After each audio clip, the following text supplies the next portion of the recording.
Hi there, I'm Emma Richardson, and let me tell you, nothing prepares you for watching your parents hand the keys to your dream business, the one they promised you for years, to your younger sister like it's just another Tuesday. It wasn't just the business. It was a decade of broken promises wrapped in pretty excuses. The late nights researching, the degree I chose specifically for this purpose, the relationships I sacrificed. But the worst part? They didn't just take my future. They tried to erase my contribution entirely. You think that's bad? Wait until you hear how far they went before I finally showed them exactly who they were dealing with. Before we jump back in, tell us where you're tuning in from, and if this story touches you, make sure you're subscribed, because tomorrow I've saved something extra special for you. The evening had that particular kind of tension in the air, the kind that sits heavy on your shoulders, making it hard to breathe. I stood at the entrance of my parents' lakeside home in Burlington, their sprawling Vermont estate with its pristine gardens and floor-to-ceiling windows reflecting the setting sun. Everything looked perfect. The catered food, the string lights, the champagne glasses sparkling in the early evening light. Too perfect to be real. My name is Emma Richardson. I'm 29 years old, and tonight was supposed to be my celebration. After years of preparation, countless business classes, and an MBA I worked myself to exhaustion for, tonight was meant to be the handover of Richardson Family Vineyards, our family's award-winning winery that my grandfather started from nothing. For years, my parents had told me it would be mine to lead one day. "You're the one with the head for business, Emma," they'd say. "When the time comes, you'll take Richardson Vineyards to the next level." I believed them. I shaped my entire life around that promise. All week, my mother had been sending those classic Caroline Richardson texts, the kind dripping with subtle control. "Wear something appropriate tomorrow, Emma. Try not to dominate the conversation. Darling. Remember your sister has been feeling left out lately. Family harmony comes first." Each message felt like another stone added to the weight already pressing on my chest. I almost didn't come tonight. Almost. The celebration was in full swing as I walked in. Staff circulated with trays of our estate wines, relatives I barely saw, except at holidays offered air kisses and hollow compliments. My father Robert stood at the center of the great room, commanding attention as always, his silver hair and tailored suit projecting success and confidence. And there beside him was Olivia, my younger sister, dressed in a designer dress I'd never be able to afford on my assistant winemaker's salary, smiling like Vermont royalty. I forced a smile back, the kind that never reaches your eyes. Inside, I was unraveling. Mother spotted me from across the room. She glided over, wine glass in hand, her smile tight and voice dripping with false warmth. "Emma, darling, I was worried you wouldn't show." Her eyes flicked over my outfit with the briefest hint of disapproval. "Wouldn't miss my own celebration," I said flatly. She leaned in, voice low but sharp like the pruning shears we used in the vineyard. "You always make things so difficult. Can't you for once just be happy for your sister? This is about family." Family. That word was their weapon of choice. I nodded politely, excusing myself as she disappeared back into the crowd. Every step I took across that polished hardwood floor felt heavier, like I was walking toward something inevitable. As I made small talk with distant cousins and industry connections my father had invited, I caught Olivia's glance more than once. Smile playing on her lips that seemed to know something I didn't. I should have seen it coming. An hour into the evening, the music softened, and my father tapped his wine glass with a silver spoon. The crowd fell quiet. "Ladies and gentlemen," he began, voice warm and practiced from years of business negotiations, "thank you all for coming tonight to celebrate with the Richardson family. As many of you know, our vineyard has been our pride and joy for 3 generations. He paused, his smile widening as he looked around the room.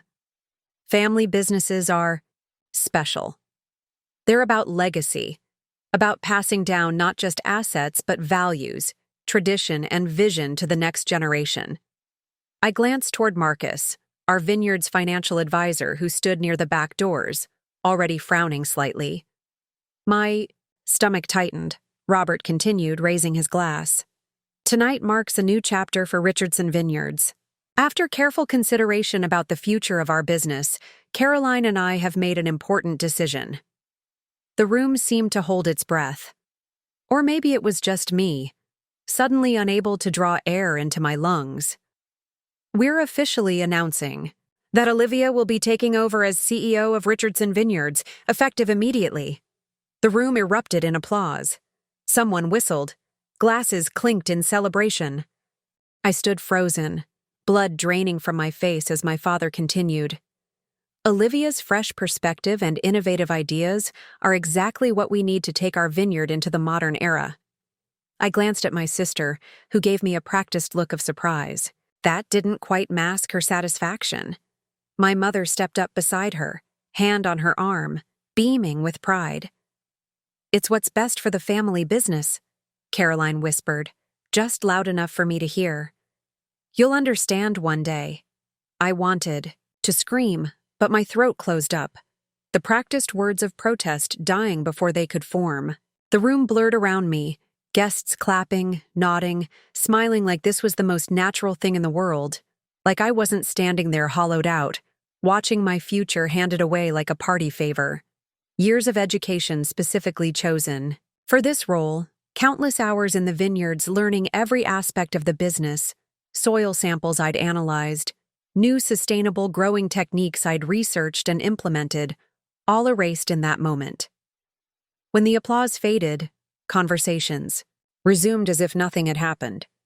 My parents beamed, Olivia accepted congratulations with practiced humility, and I stood there, invisible in the crowd of my own celebration-turned-nightmare. Across the room, Marcus caught my gaze and subtly shook his head, as if to say, "Don't react now. They want a scene." I swallowed the lump in my throat, fists clenched at my sides. They thought this was over.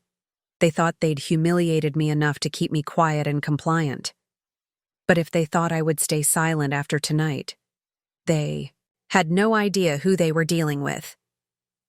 The Richardson family was about to learn that some promises should never be broken, and some daughters should never be underestimated. The echo of congratulations and clinking glasses stayed with me long after I left my parents' lakeside home. The night air had cooled, but the heat simmering in my chest burned hotter than ever. I drove home on autopilot, Vermont's winding roads and dense forests blurring past me like streaks of regret. By the time I reached my small cottage on the edge of the vineyard property, the same cottage my grandfather had lived in when he first started the business, the weight of the night finally hit me. I didn't bother turning on the lights. The moonlight filtering through the windows was enough to remind me that even this space probably wouldn't be mine for much longer.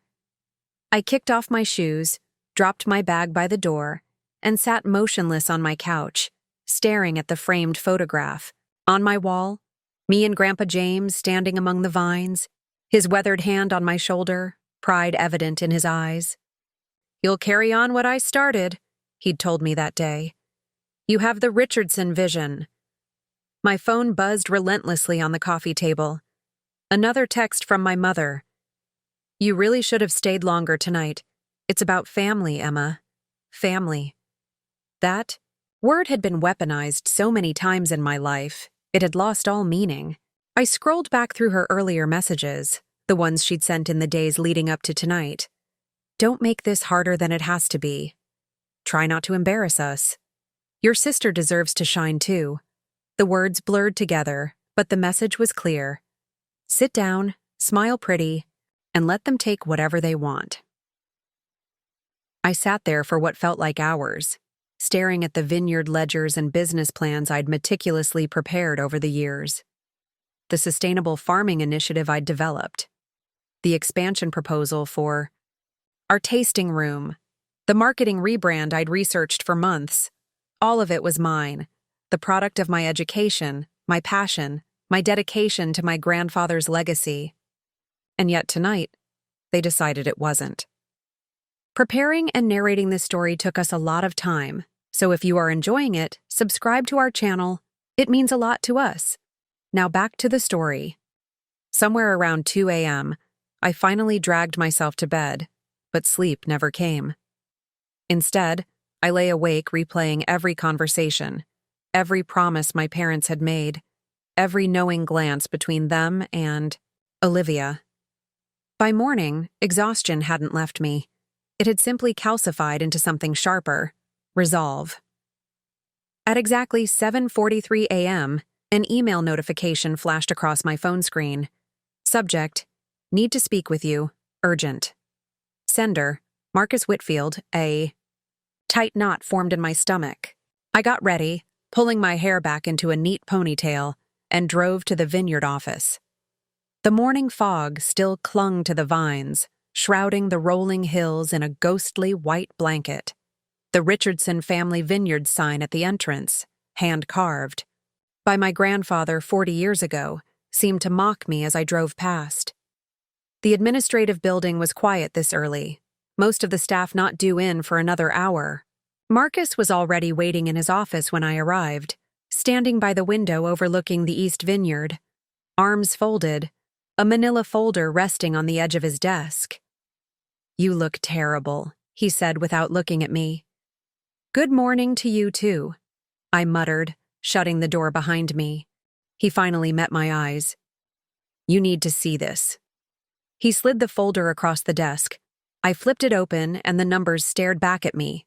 Cold, indisputable, unauthorized transfers, unexplained expenditures, thousands upon thousands in marketing expenses that didn't match any campaigns we'd actually run. Marcus's voice was low but precise. "I ran a preliminary audit. This is just from the last fiscal year. Over $300,000 in personal expenses, all funneled through the vineyard's accounts." I flipped through the pages: designer clothing purchases, a European vacation, a new luxury car, spa retreats, all disguised as business expenses and vineyard improvements, all tied to Olivia's name. "Are you kidding me?" I whispered, anger rising in my throat. "It's systematic," Marcus said quietly. "She's been draining vineyard funds for years, and guess who approved most of these expenses?" I didn't need to ask. My father's signature was stamped across nearly every page. I leaned, back in the chair, heart pounding in my ears. This wasn't just about the CEO position anymore. It never was. "This isn't negligence," I said finally. "This is theft." Marcus nodded once. "You need to decide." "Decide what?" "How far you're willing to go." I sat in silence, flipping through each damning page. 3 years' worth of betrayal staring back at me in black and white. The irony wasn't lost on me. How they'd stood in front of friends and family last night preaching about legacy and tradition while bleeding the vineyard dry behind closed doors. I closed the folder slowly, my fingers tightening around its edge. "They made this personal," I said, voice calm but cold. "So I'm going to make it professional." I glanced up at Marcus. "Get me everything you can, every transaction, every signature. We're not letting this go."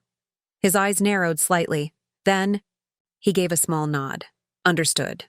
As he left the room, I looked out the window at the vineyard stretching toward the distant green mountains. The same view my grandfather had loved. The same land he had trusted my father to protect. The same legacy they were destroying. If they thought this was over, they were about to learn how wrong they were. A week crawled by after Marcus's discovery, each day heavier than the last. I went through the motions, tending to the vines, checking fermentation levels, conducting tastings for visitors, while inside, something sharp twisted deeper every hour. I maintained a careful facade. I nodded politely when I passed my sister, in the barrel room.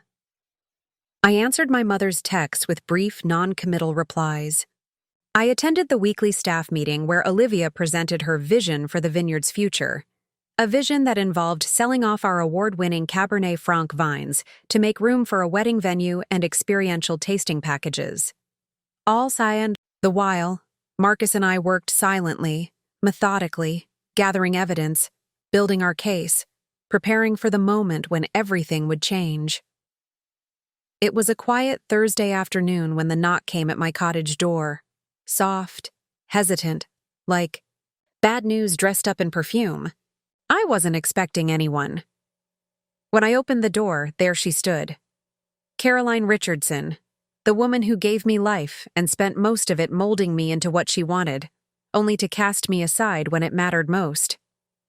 "Hi, sweetheart," she said sweetly, as if she hadn't publicly humiliated me just days ago. The polite smile on her lips didn't reach her eyes. That's how I knew this wasn't a social visit. I stepped aside without a word, letting her in. She moved with practiced grace, heels clicking against my hardwood floors like a ticking clock. Caroline didn't waste time. She reached into her designer handbag and pulled out a thick folder, sliding it onto my kitchen counter. "It's just a formality," she said lightly, almost breezy. "Something the lawyers need you to sign."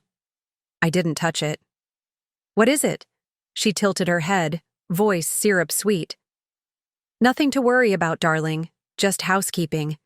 You know how these succession things are." My stomach sank. When my mother played sweet, it meant she had a knife behind her back. I opened the folder. My eyes skimmed the header first. Release of management interest and future claims. And then, in clean, cold legal language, the content spelled it out.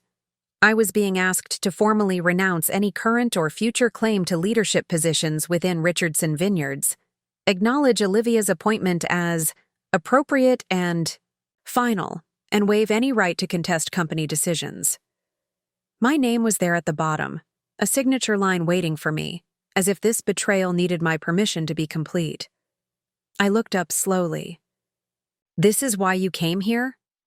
My voice felt like broken glass in my throat. Caroline's smile didn't falter. "You know how these things work, Emma. It's better for the vineyard's image if there's unified family support. Olivia will represent the brand better with her social connections and fresh approach." She reached out, brushing invisible lint from her sleeve. "I know you don't like surprises, but this is what's best for all of us." All of us. I swallowed the bitter taste rising in my mouth. "Do you even hear yourself? You're asking me to sign away my future." Caroline's face softened into mock concern. "It's just paperwork, sweetheart. You'll still have your role in production. You'll understand one day when you have your own family." Her words landed like a slap. Something cracked inside me then. Not a break, but a clean, sharp snap of realization. Set the folder back on the counter without looking at it. "You know," I said, voice steady, "I used to believe you when you said family takes care of its own." Her smile twitched. "Well, of course. But it's always been me, hasn't it?" I cut in. I gave up everything. My time, my weekends, relationships, opportunities abroad. So Olivia could party through college while you two pretended we were this perfect family business. Caroline's eyes narrowed slightly, the sweetness evaporating.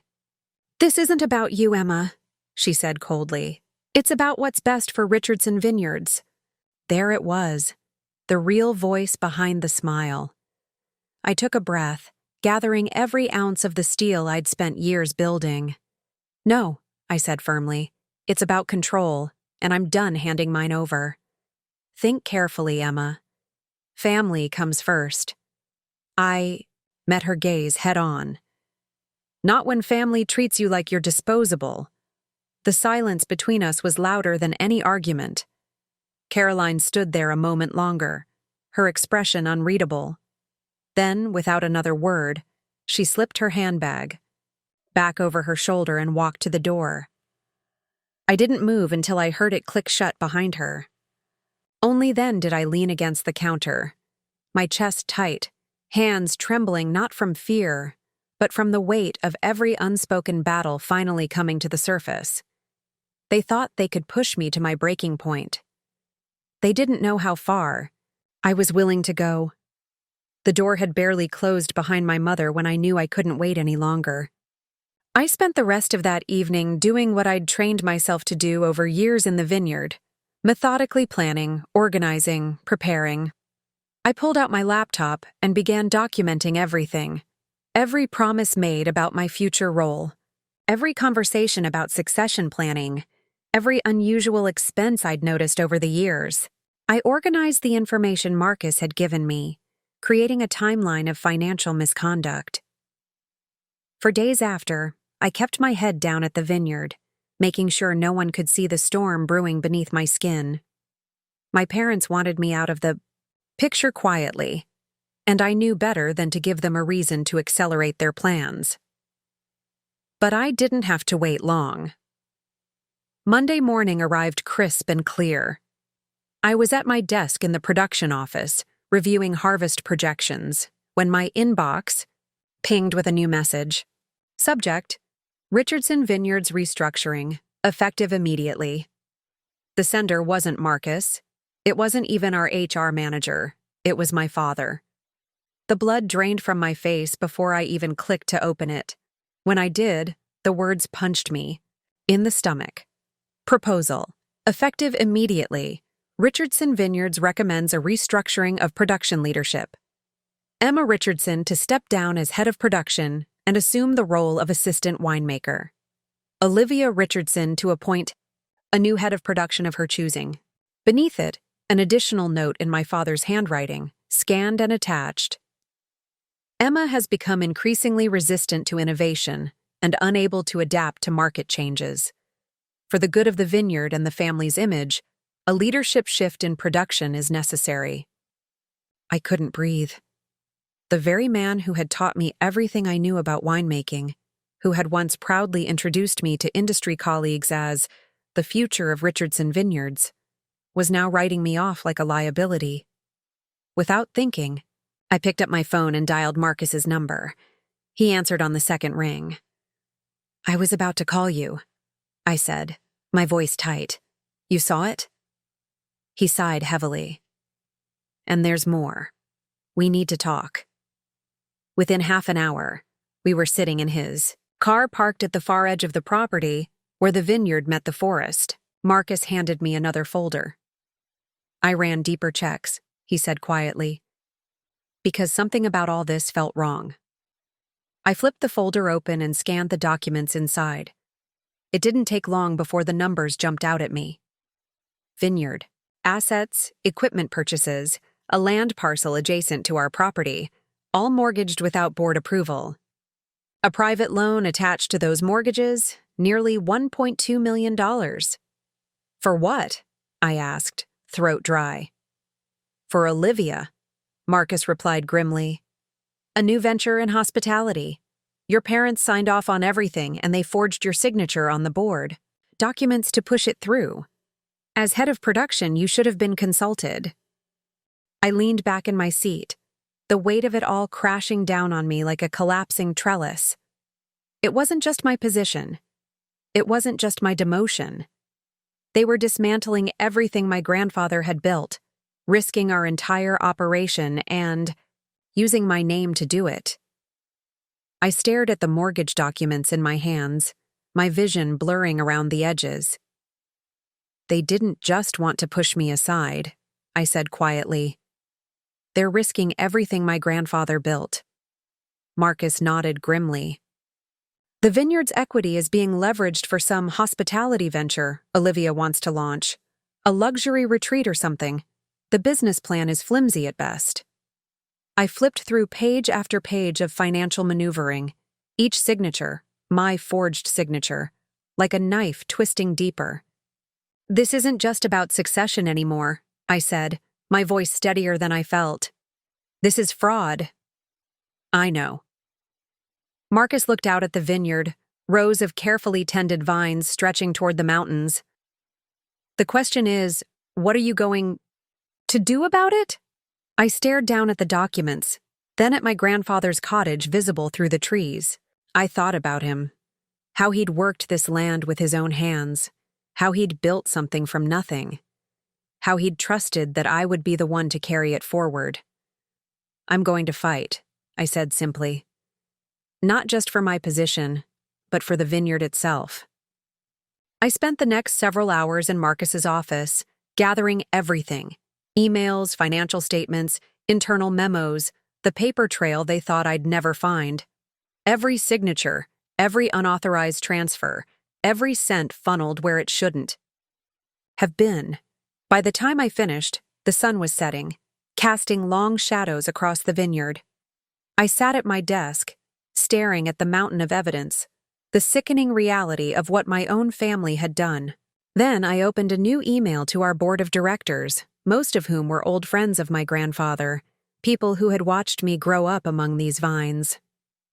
Subject: Emergency Board Meeting Request, Financial Irregularities and Executive Misconduct.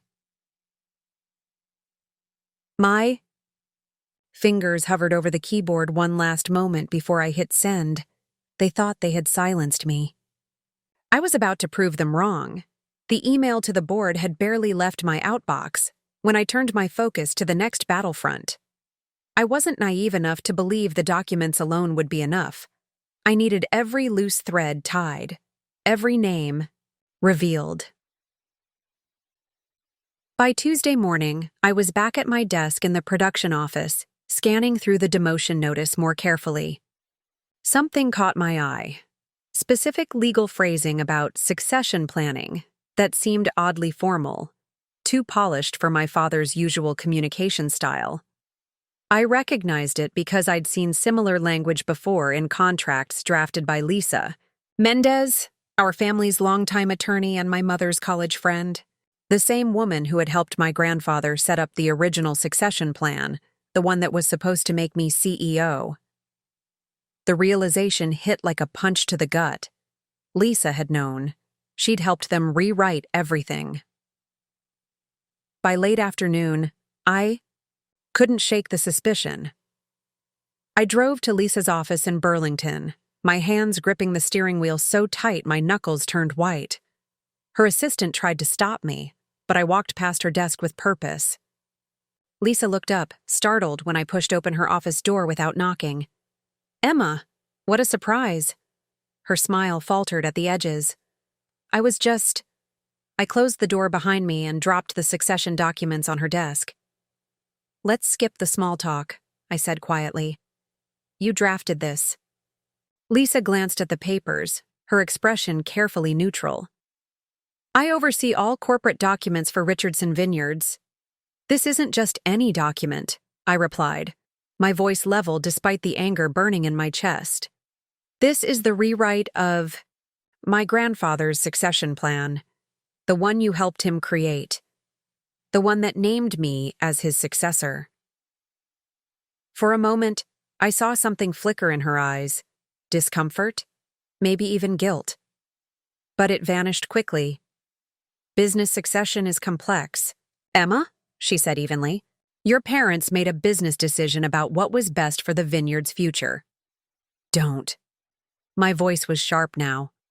"Don't pretend this was just business. You helped them forge my signature on loan documents.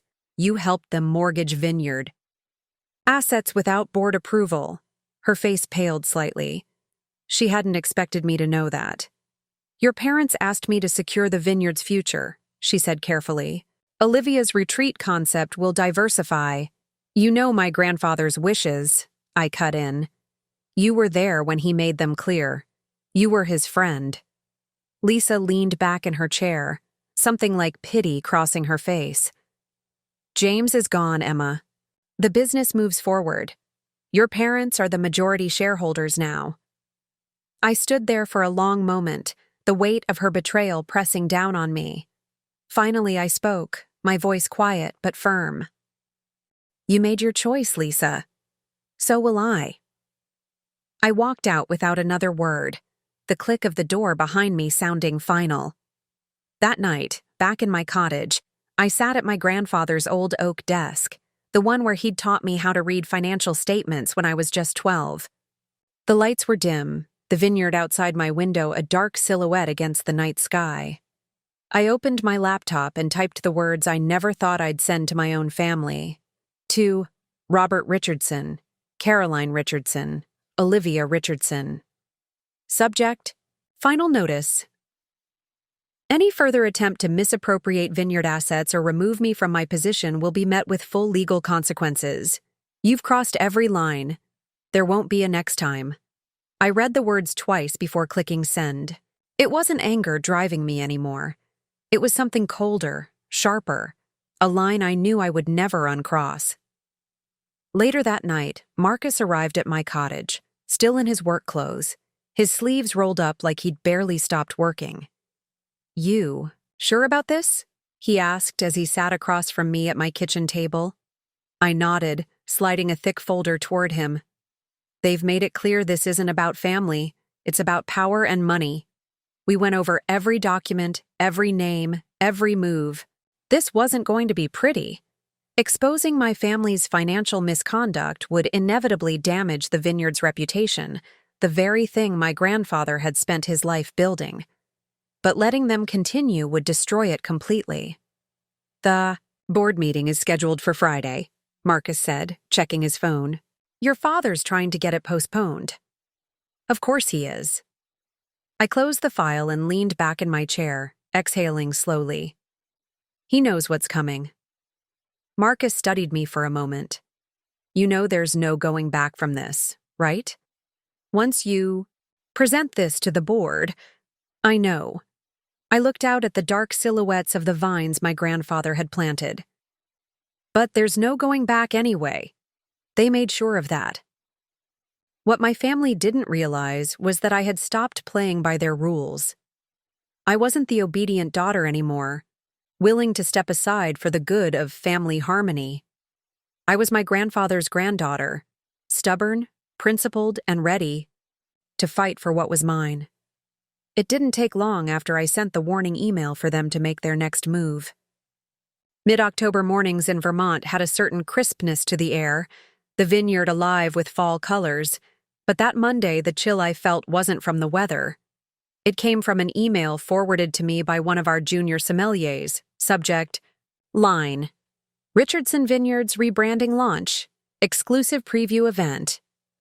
The invitation was sleek and expensive, dripping with curated elegance. A rebranding event, they called it. But the guest list told another story. Social media influencers, lifestyle bloggers, luxury travel writers, and Boston socialites with no connection to the wine industry. And the signature at the bottom, hosted by Olivia Richardson, CEO of Richardson Vineyards and founder of Verdant Retreat. My fingers curled around the mouse as I scrolled through the details. The date was tomorrow night. The venue was our newly renovated wine cave, a project I had overseen from concept to completion. The budget was staggering, $150,000 approved under marketing and brand development.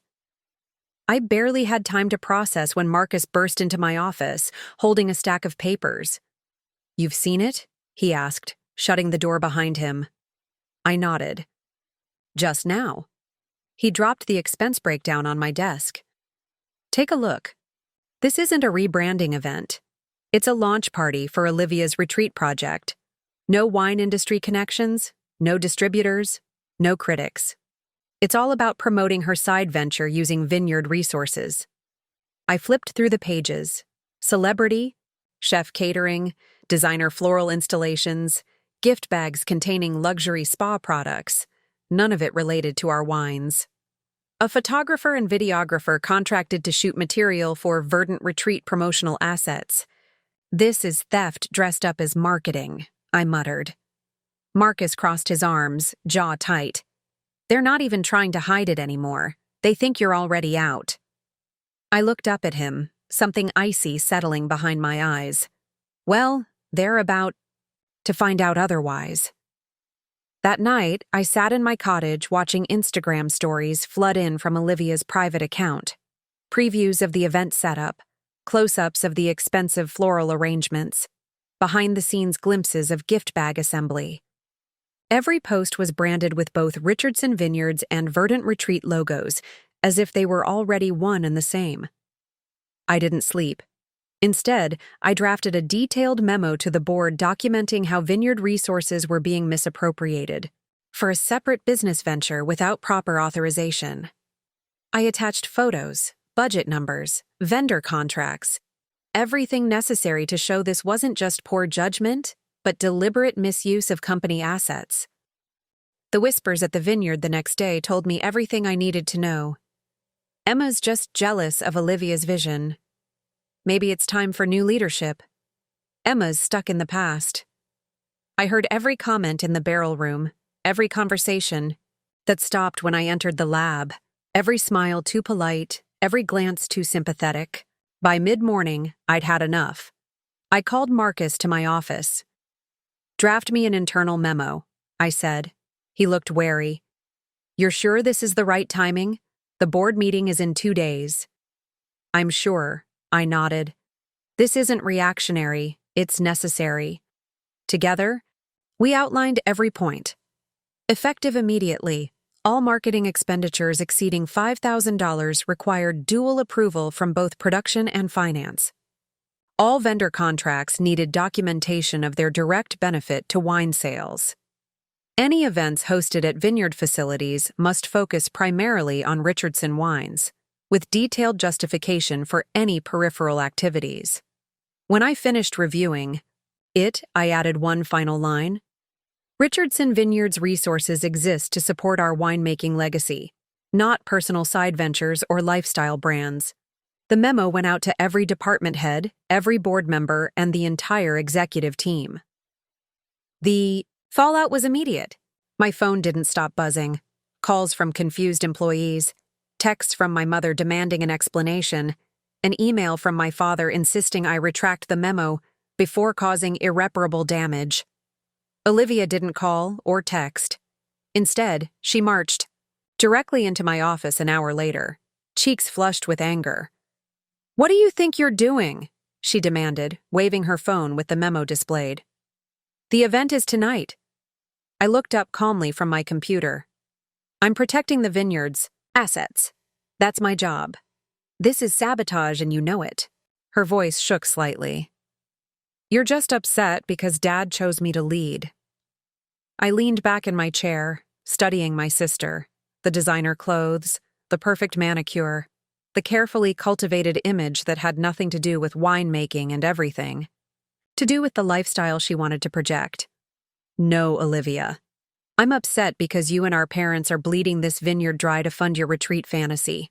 Tonight's event has nothing to do with our wines and everything to do with launching your personal brand," she scoffed. "It's called synergy, Emma. Something you wouldn't understand with your outdated ideas. The modern wine consumer wants experiences, not just bottles." "The modern wine consumer also expects authenticity," I replied evenly. "Something that's hard to maintain when you're busy forging documents and misappropriating funds." Her face paled slightly. "I don't know what you're talking about." "I think you do." I stood, gathering a folder from my desk. "And so will the board at Friday's meeting." Something flickered in her eyes, a flash of uncertainty, maybe even fear. Then it hardened into cold determination. "You won't win this, Emma," she said quietly. "Mom and Dad have already decided. The board trusts them. You're just making yourself look bitter and vindictive." I smiled slightly, the kind of smile that doesn't reach your eyes. "We'll see." After she left, Marcus walked, an eyebrow raised. "That looked intense." "It was." I sighed, looking out at the vineyard, the late afternoon sun gilding the autumn leaves. "But necessary. You know they'll still hold the event tonight, right? Your memo can't stop what's already been set in motion." I nodded. "I know. But now, there's a paper trail showing I formally objected, and every board member will be watching what happens tonight with new eyes." That evening, I drove to a small overlook above the vineyard. I could see the twinkling lights in the wine cave, the steady stream of luxury cars pulling up to the entrance, camera flashes like fireflies in the gathering dusk. From this distance, it looked magical, like something from a glossy magazine spread. No one seeing it would know about the forged signatures, the misappropriated funds, the betrayal that made it possible. I sat there alone, watching as my family's legacy was used as a backdrop for my sister's ambitions. They wanted to paint me as the villain, the jealous sister, the outdated traditionalist, the obstacle to progress. Fine, I'd be the villain. Because sometimes the monster isn't the one who starts the fight. It's the one who finishes it. The first thing I noticed that morning wasn't the light filtering through the autumn leaves outside my window. It was the sound of my phone buzzing relentlessly on my nightstand. When I finally grabbed it, the screen lit up with missed calls. 24 in total. Board members, staff, local business connections, and a barrage of text messages, all variations of the same urgent tone. Emma, have you seen what's happening? Call me ASAP. Is this true about Richardson? Vineyards? With a sinking feeling, I opened one of the links someone had sent. Headline: Family Feud Threatens Award-Winning Vineyard. Below it, a photo of Olivia and me from last year's Harvest Festival, smiling stiffly side by side among the vines. The article painted me as a jealous obstructionist, a bitter sibling who couldn't accept change or innovation, who was trying to sabotage my sister's vision for modernizing the family business. Every quote carefully framed to make me look unreasonable, every fact selectively presented. I barely had time to process when Marcus's name flashed on my screen. I answered immediately. Tell me you're seeing this, I said without preamble. He let out a breath on the other end. It's worse than you think. Olivia leaked internal emails to the press. Selectively edited, of course. She's making you look like you're sabotaging the vineyard out of spite. My stomach clenched as I sat up, the blanket falling away. How? Through Lisa Mendez, most likely. They're feeding stories to the local business journal, the regional lifestyle magazines, even the agriculture blogs. The story is everywhere. My inbox confirmed it. Dozens of messages from industry contacts, some expressing concern, others distancing themselves already. Scrolling through social media was worse. Richardson Vineyard drama, wine family, just sisterly feud. Every comment seemed to take Olivia's side. Innovation is necessary for survival. Some people just can't handle change. Classic case of jealousy. A text from my mother arrived next. See what you've done to this family? I stared at the screen, fingers numb. She wasn't upset about the lies. She was upset they weren't the only ones controlling the narrative anymore. By noon, the tension at the vineyard was suffocating. Staff members I'd worked alongside for years avoided eye contact, conversations. Stopped when I entered rooms, and tasting room employees huddled in corners whispering about job security and taking sides. It wasn't paranoia. This was exactly how my family operated when they felt threatened. Late that afternoon, I walked into the small lab where Eli Jenkins, our senior viticulturist, was examining soil samples. He'd been with the vineyard since my grandfather's time, had taught me how to identify the subtle differences in terroir across our property. He barely looked up when I entered. Got a minute? I asked. Eli nodded stiffly, still focused on his microscope. I closed the door behind me. Let's not pretend, I said quietly. I know you've been in meetings with Olivia. Eli sighed, finally meeting my eyes. People are nervous, Emma. The vineyard's reputation is taking hits. Staff don't know who to trust or what's coming next. Leaned against the counter. Do you really believe I'd damage the vineyard out of spite? He hesitated, years of loyalty warring with current uncertainty. I don't know what to believe anymore, but Olivia's promise of expansion, new markets, the retreat bringing in wealthy clients, it's compelling. People are worried about job security. And my record of consistent quality, sustainable practices, and financial stability counts for nothing? His eyes softened slightly. You know I respect what you've done here, but this battle between you two, it's tearing the place apart. That night in my cottage, Marcus sat across from me, laptop open between us. "We have enough," he said quietly. "Everything's ready for tomorrow's board meeting." I nodded, feeling the weight of what was coming. "Once this goes public, there's no going back. They made it public," he reminded me. "Now they'll face the consequences." I spent the next 2 hours organizing the final documents: financial records, audit reports, legal assessments, every forged signature and unauthorized transaction methodically cataloged and annotated. My arsenal for tomorrow's battle. As I worked, a notification popped up on my laptop. An email from my grandfather's old friend, Walter Simmons, now the most senior member of our board. "Emma, whatever happens tomorrow, remember that your grandfather valued 3 things above all: quality, integrity, and legacy. Don't let anyone tell you different. Walt." I sat back, something warm and solid settling in my chest. At least one person still remembered what Richardson Vineyards was supposed to stand for. The boardroom had never felt so cold. It was late October, the morning crisp and bright outside, the vineyard a tapestry of red and gold autumn colors. But inside the cedar-paneled room in our main building, the air was frigid with tension. I arrived early, my files tucked under one arm, steps deliberately measured as I took my place at the long oak table, the same table where my grandfather had held board meetings for decades. The chairs slowly filled with board members, some avoiding my gaze, others watching me too carefully. Across from me sat my parents, Robert and Caroline Richardson, their expressions carefully neutral, and beside them, Olivia, scrolling through her phone as if this were just another inconvenient meeting.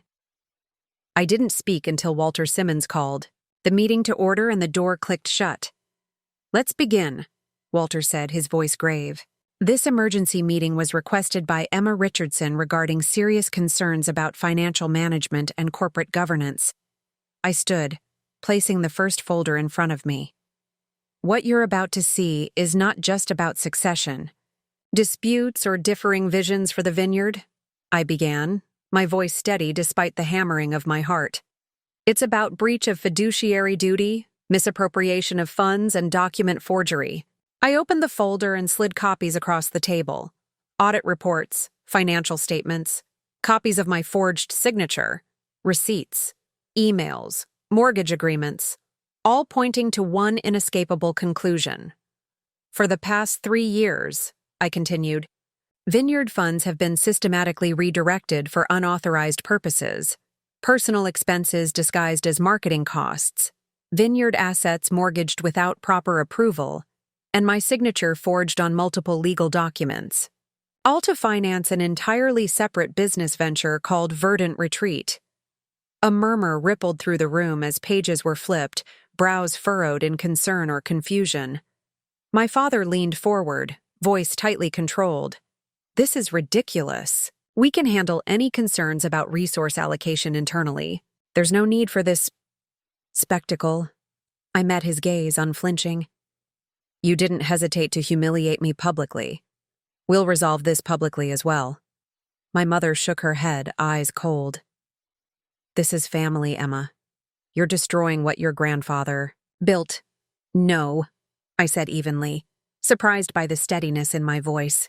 "You destroyed it the day you decided my dedication and expertise were worth less than Olivia's ambitions." Walter Simmons cleared his throat. "These are serious allegations, Emma.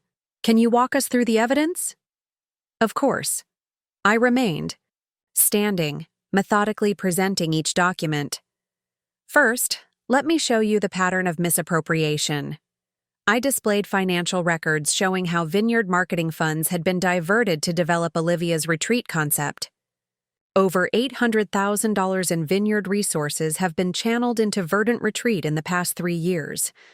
None of this was disclosed to the board. Board member Ellen Winters, a retired financial analyst and my grandfather's cousin, spoke up. "These expenditures weren't flagged in our quarterly reviews because they were deliberately miscategorized," I explained, showing the next set of documents. Marketing expenses, facility improvements, staff training, all legitimate-sounding expenses that were actually financing Olivia's separate business. I moved to the next exhibit. More concerning are these loan documents. The family mortgaged our North Vineyard block, our best Pinot Noir vines, to secure additional funding for Verdant Retreat. I slid forward copies of the mortgage papers. You'll notice my signature on page 3, except I never signed this document. I was never even informed of this transaction. The room grew quieter as board members examined the evidence. Robert Richardson shifted in his chair, his composure beginning to crack. "This is a gross mischaracterization," he insisted. "We were diversifying the business, creating synergy between wine tourism and luxury hospitality." "Then why forge my signature?" I asked directly. "Why not disclose these plans to the board? Why disguise these expenses in our financial reporting?" Olivia finally looked up from her phone, her voice cool and dismissive. "We knew you'd react exactly like this, clinging to outdated ideas about what the vineyard should be. Grandpa's vision was important, but markets change. Richardson Vineyards needs to evolve." "Don't you dare invoke his name," I said, my voice low but intense. "Grandpa built this vineyard on quality and integrity, not by stealing and lying." Caroline Richardson's face flushed with anger. "That's enough, Emma. This theatrical performance doesn't change the fact that Robert and I are majority shareholders. The board serves at our discretion." Walter Simmons sat forward, his weathered hands folded on the table. "Actually, Caroline, that's not entirely accurate. James's trust structure gives this board independent authority over certain matters, including financial oversight and response to potential misconduct." My mother's eyes widened slightly. She hadn't expected that. Walter continued, "I think we need to hear the rest of Emma's evidence. For the next 40 minutes, I methodically presented everything. Emails showing my parents knew the transactions weren't authorized, doctored reports presented to the board, detailed accounting of how vineyard resources had been diverted. I finished by playing an audio recording, my grandfather's voice, thin but determined, from shortly before his death.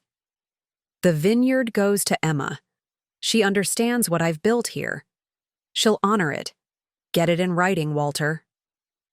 Walter's voice responded, "It's all arranged, James.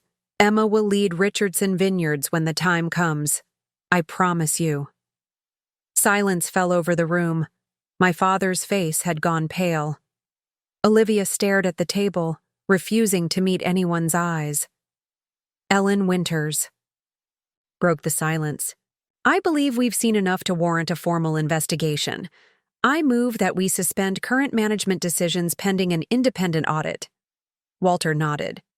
"I second the motion." "This is ridiculous," my father sputtered. "You can't possibly—" "Actually, we can," said Walter quietly. "As trustees of James Richardson's legacy, we not only can, we must."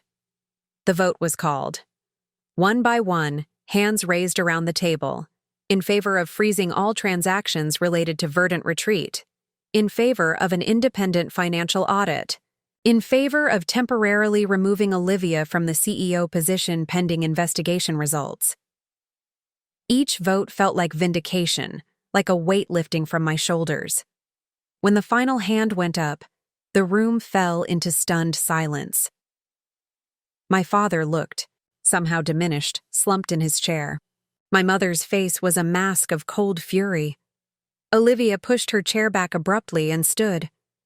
"This is a mistake," she hissed. "You'll regret this." She didn't wait for a response, just stormed out, leaving only the echo of her footsteps behind. My parents followed shortly after, my mother pausing just long enough to give me a look that could have cut glass. The boardroom emptied gradually. Walter stayed behind, his hand resting briefly on my shoulder as he passed. "Your grandfather would be proud," he said quietly, and then he too was gone. I remained seated, staring at the scattered papers in front of me. I had won the battle, but the vineyard and my family would never be the same. 3 months passed after the board meeting. Winter descended on the vineyard, the vines dormant under blankets of snow, the world outside still and quiet. The vineyard itself had undergone its own period of dormancy and restructuring. The full audit had revealed even more extensive financial misconduct than I'd initially discovered. The board had voted unanimously to install me as CEO, with Marcus promoted to CFO to ensure financial oversight remained stringent. Olivia had left Vermont entirely. Last I heard, she'd moved to California, attempting to launch a scaled-down version of her retreat concept with investors who knew nothing of what had happened here. My parents had retreated to their winter home in Florida, communication between us reduced to formal emails regarding their shareholder status. The family law firm had negotiated a settlement that allowed them to maintain their ownership shares but removed them from operational decisions. The vineyard had survived, but the family had fractured in ways that might never heal. It was a cold, January morning when I stood in the center of the wine cave, the space Olivia had used for her launch party, now restored to its original purpose as our premium wine storage and tasting room. The renovation was complete, erasing the last physical traces of the conflict that had torn through this place. I ran my hand along the cool stone wall, feeling the dampness that created the perfect environment for aging our best vintages. This was what my grandfather had built, not a glamorous backdrop for Instagram influencers, but a place dedicated to the patient craft of winemaking. The sound of footsteps echoed behind me. I turned to see Walter approaching, bundled against the winter cold. "It's looking good in here," he said, glancing around appreciatively.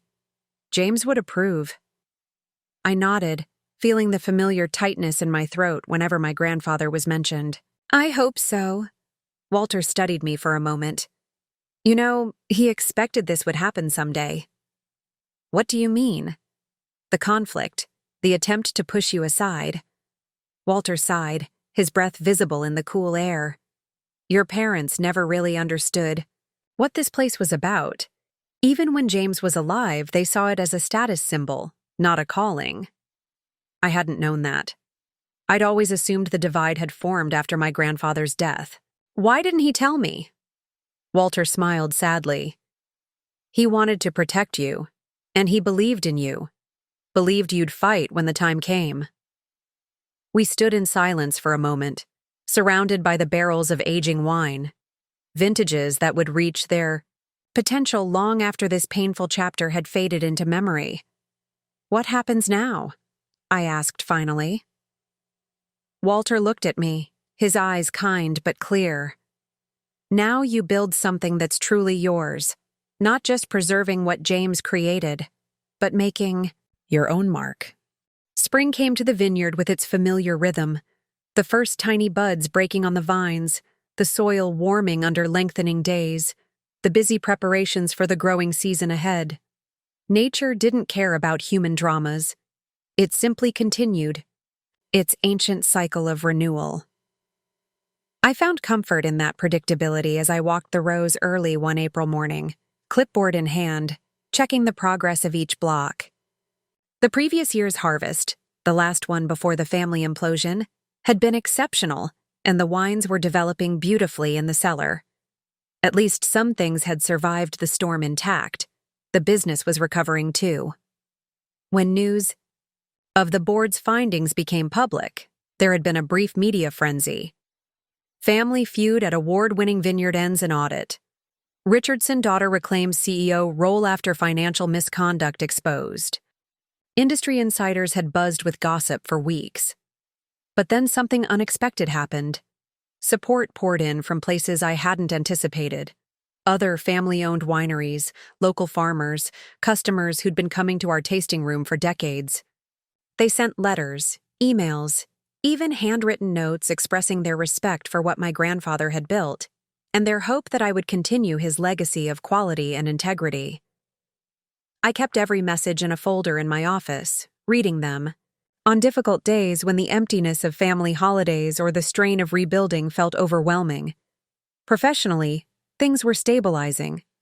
I'd assembled a new management team, promoted from within where possible, bringing in fresh talent where needed. Marcus continued as CFO, implementing transparent financial systems that made misappropriation impossible. We'd launched a small, but significant rebrand, not the glamorous overhaul Olivia had envisioned, but a thoughtful evolution that honored our history while looking forward. The spring wine release had sold out within days, critics praising not just the quality, but the authentic vision behind the wines. Richardson Vineyards was finding its footing again, but personally, the landscape remained barren. My parents had returned to Vermont with the spring but maintained their distance. They attended mandatory shareholder meetings with cold formality, speaking only when necessary, leaving immediately afterward. They sold their lakeside estate and bought a smaller home across town, as if trying to maintain physical distance to match the emotional chasm between us. Olivia remained in California. She'd launched a scaled-down version of her retreat, funded by investors who knew nothing of what had happened in Vermont. According to social media, she was thriving in her new chapter, though Walter's industry connections suggested her business was struggling to find its market. I hadn't spoken directly to any of them in months. The family lawyers handled necessary communications about dividends and financial reports. Holidays passed unmarked, birthdays unacknowledged. The silence was both a relief and a wound that refused to heal. It was a warm Saturday in May when I found myself alone in the original stone cellar beneath the main house.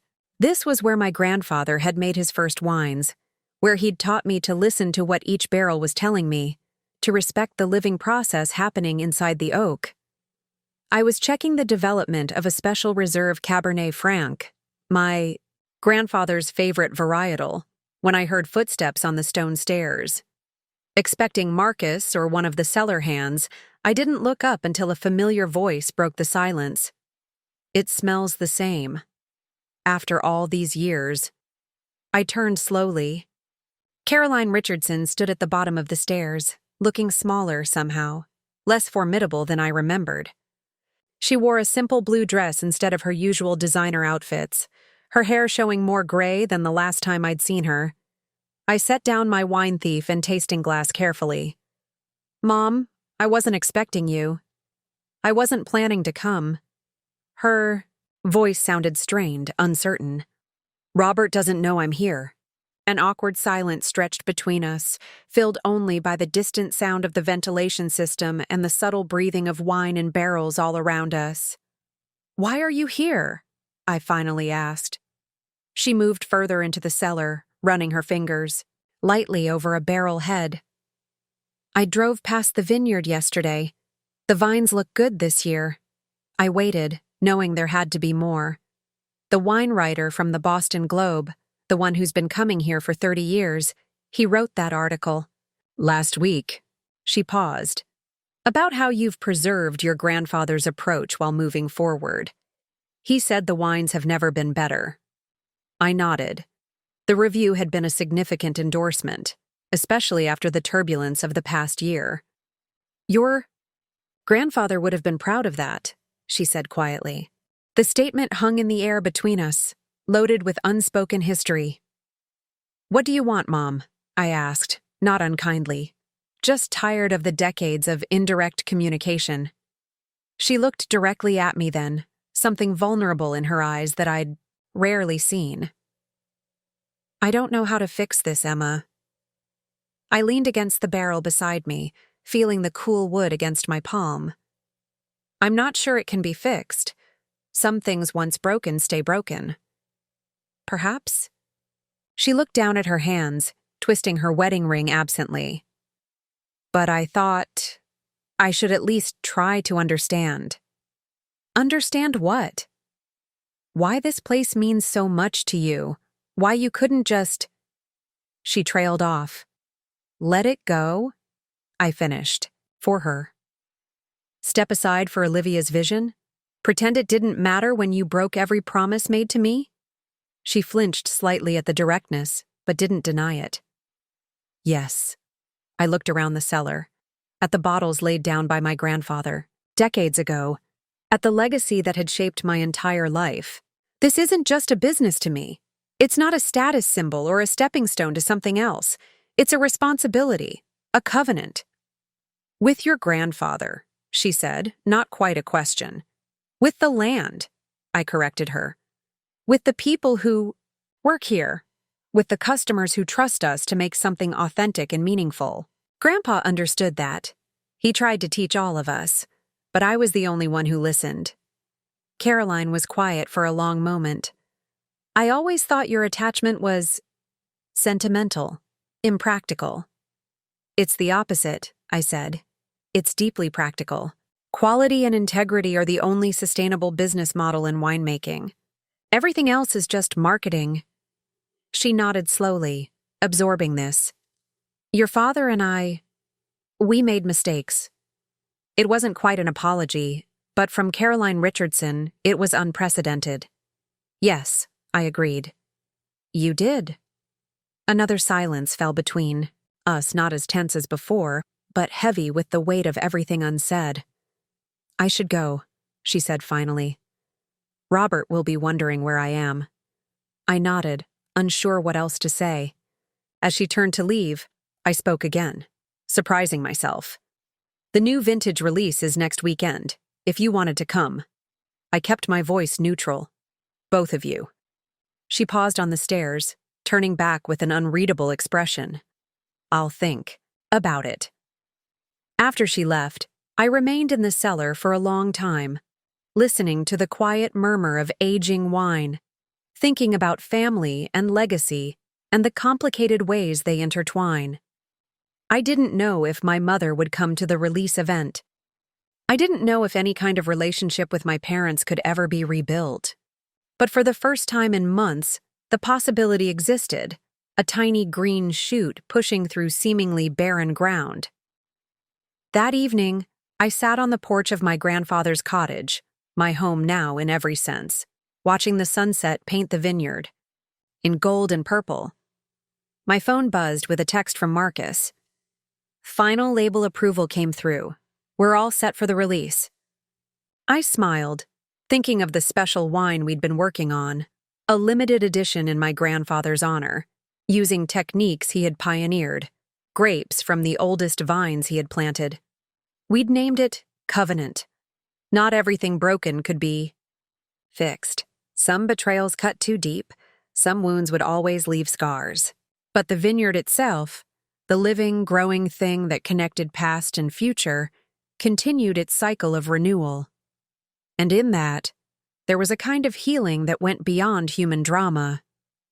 I had fought for this place not just because it was promised to me, but because I understood what it truly was, not a possession to be handed over like a birthday gift, but a trust to be honored, protected, and eventually passed on.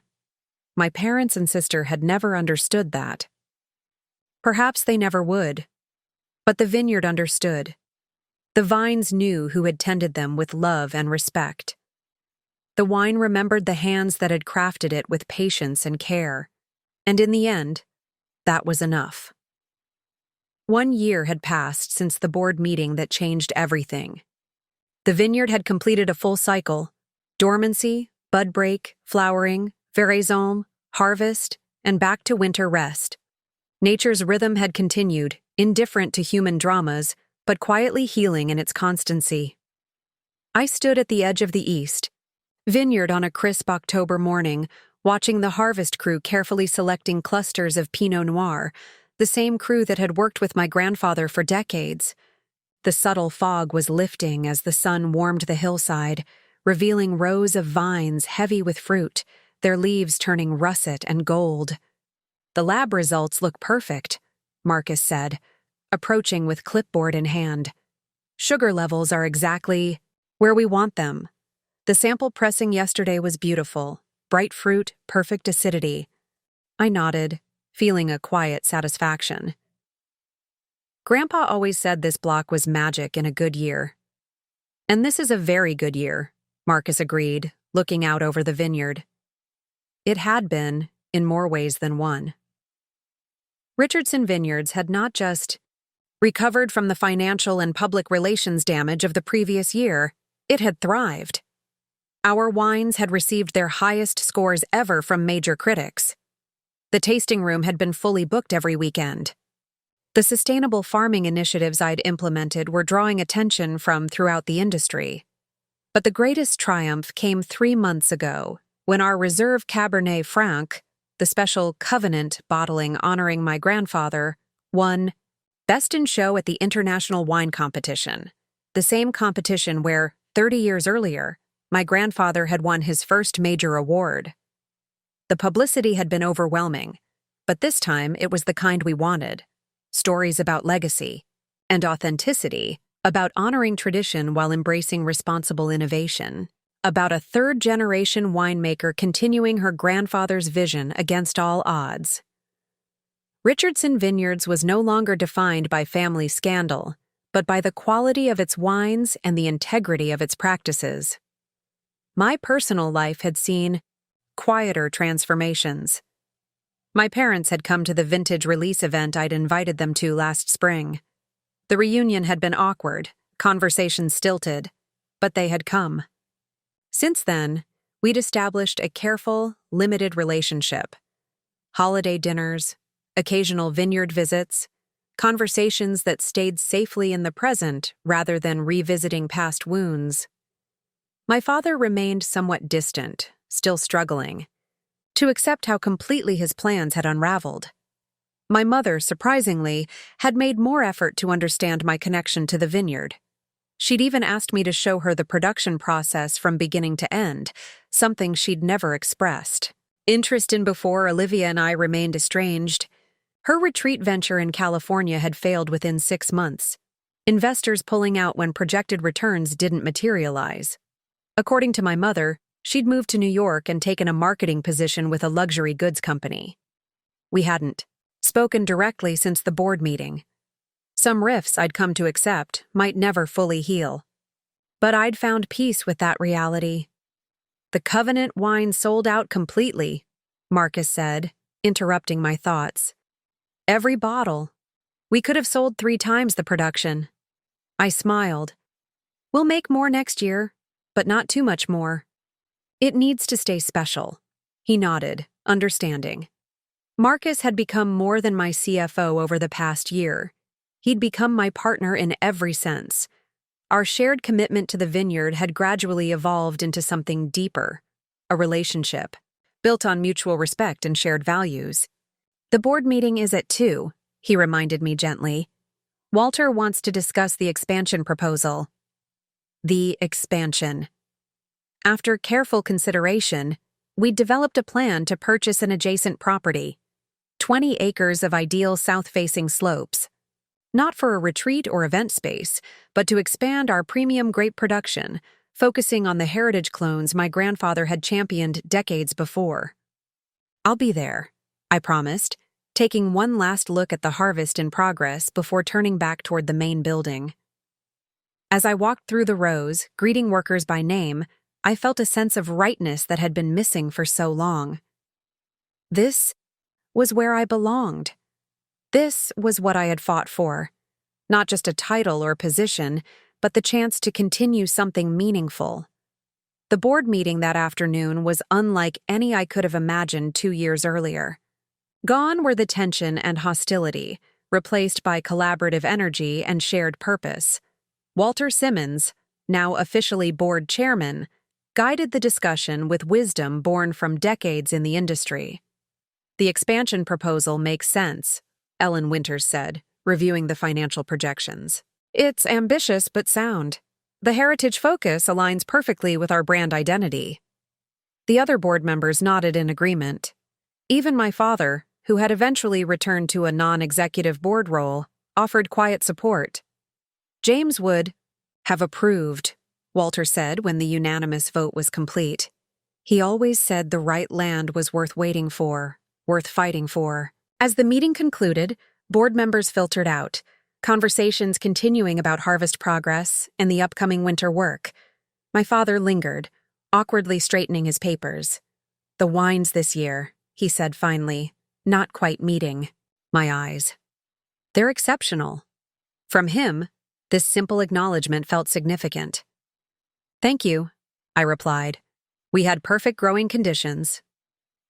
He nodded, hesitating as if wanting to say more, then simply gathered his things and left. Some conversations, I'd learned, happened in small increments over long periods of time. Some acknowledgments came indirectly, in the spaces between words. That evening, I hosted a harvest dinner for the vineyard crew in the old barn we'd converted to an event space. Not the glossy Instagram-ready venue Olivia had envisioned, but a warm, authentic space that honored the agricultural heritage of what we did. Long tables filled with vineyard workers, cellar staff, tasting room employees, and their families. Platters of locally grown food circulated alongside bottles of our wine. Children played between the tables while their parents relaxed after weeks of intense harvest work. I stood to offer a toast, looking out at the gathering. These people, who had stood by the vineyard through its darkest days, who had trusted me to lead even when my own family hadn't.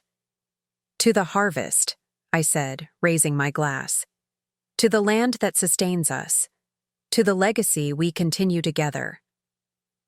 "To Emma," Walter called from his seat, raising his glass higher, "who fought for what matters." The room echoed with agreement, glasses raising, faces warm with genuine affection and respect. In that moment, I understood something my grandfather had tried to tell me years before. That true legacy isn't what's handed to you, but what you build and protect through your own efforts. Later, after the dinner had ended and the last guest departed, I walked alone to my grandfather's cottage, my home now. The full moon illuminated the vineyard, casting silver light across the recently harvested vines. In the distance, the lights of the production building glowed softly where the late crew was processing the day's fruit, turning what the land had provided into something that would outlast us all. I thought about the journey of the past 2 years, the betrayal, the fight, the rebuilding. I thought about what had been lost and what had been gained. My parents had tried to give what was rightfully mine to my sister, treating my inheritance like a birthday gift they could reassign at will. In doing so, they had revealed truths about themselves, about our family, about what really mattered to each of us. Their decision had shocked me, hurt me, nearly broken me. But it had also forced me to stand up, to fight back, to become the person my grandfather had always believed I could be. And for that, strangely enough, I was grateful. 2 years to the day after that fateful birthday announcement, I stood at my grandfather's grave in the small cemetery on the eastern edge of the vineyard property. I'd brought a bottle of the Covenant wine, placing it beside the simple granite headstone that read, "James Elliott Richardson." He tended the land with wisdom and love. The autumn air was still, the vineyard spread out below in a tapestry of gold and crimson, the harvest complete, the year's work nearly done. I sat on the small stone bench beside the grave, uncorked the wine, and poured 2 glasses. One for me, one for him.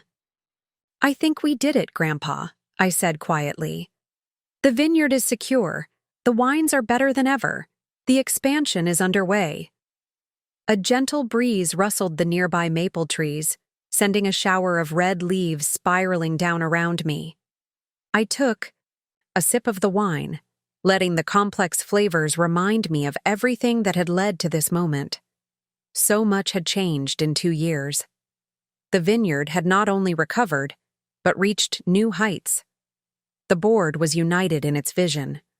The staff was engaged and proud of what we were creating together. Even my relationship with my parents had found a fragile new equilibrium. Not the easy closeness we'd never really had, but a cautious respect that might, with time, grow into something more substantial. My phone buzzed in my pocket, a text from Marcus reminding me about the meeting with our new sustainable agriculture consultant. Life continued, work continued, growth continued. Before leaving, I took a small envelope from my jacket and placed it beside the wine bottle. Inside was a newspaper clipping, The announcement of our upcoming marriage, simple and understated, just as my grandfather would have preferred. Marcus and I had decided to hold the ceremony here in the vineyard next spring, when the first buds would be breaking on the vines. As I walked back toward the main buildings, I reflected on everything the past 2 years had taught me, about family, about business, about myself, about the difference between what is given to you and what you earn through your own efforts. For so long, I had waited for my inheritance, the position, the authority, the vineyard itself, as something that would be bestowed upon me. I had shaped my life around a promise, working diligently but always with the expectation that what was meant for me would eventually come my way through the natural order of things. The betrayal had shattered that expectation. It had forced me to fight not just for what was promised, but for what I believed in. It had revealed strengths I hadn't known I possessed: resilience, strategic thinking, the courage to stand alone when necessary. Most importantly, it had transformed my relationship with the vineyard itself. What had once been my grandfather's legacy to me had become my own creation, shaped by my decisions, my vision, my unwavering commitment through the darkest days. In the strangest way, my parents' attempt to take everything from me had given me something far more valuable: the knowledge that I was capable of building something on my own terms, that I didn't need their approval or permission to honor what mattered most. When I reached the visitor center, a tour group was just arriving, wine enthusiasts from across the country who had reserved their spots months in advance. They fell, silent as I approached, several of them recognizing me from recent magazine features. "Welcome to Richardson Vineyards," I said warmly. "I'm Emma Richardson. We've read so much about you and what you've accomplished here," one woman said. "About how you saved your grandfather's legacy." I smiled, thinking about how incomplete that narrative really was. "The truth is a bit more complicated," I replied. "The vineyard saved me as much as I saved it." After greeting the visitors, I continued to my office to prepare for the afternoon meetings. On my desk sat a small wooden box I'd discovered in my grandfather's things after his death, but had only recently opened. Inside were his handwritten journals, decades of observations about the land, the vines, the wine, and tucked between the pages, letters he had written to me but never sent, sharing wisdom he hoped I would someday need. One passage had become something of a mantra for me in recent months. "Emma, remember that the finest wines come from vines that have struggled, when roots must reach deeper for water, when the plant must fight against the elements. The resulting fruit develops complexity and character impossible to achieve in easier conditions. The same is true of people. Don't fear the difficult seasons. They are preparing you for your best vintage." My parents had given my inheritance, my birthright, to my sister, treating it like a casual birthday gift they could reassign at will. In doing so, they had forced me into the struggle my grandfather wrote about, the difficult season that would ultimately define me. Life doesn't always give you what you deserve. Sometimes it takes away what should rightfully be yours. The measure of a person isn't found in what they're given, but in what they do when something precious is taken away. In my case, losing my inheritance had ultimately led me to claim something far more valuable: my own power, my own vision, my own unshakable sense of purpose. And for that unexpected gift, I would always be grateful. Before I end this story, let me share something I've learned through all of this, something I wish someone had told me sooner. The truth is, sometimes the people who are supposed to protect you will be the ones who hurt you most deeply. When that happens, you have two choices. You can diminish yourself to meet their expectations, or you can stand up for what you know is right, even if it means standing alone. What I learned through this journey is that family isn't defined by unconditional loyalty or blind acceptance.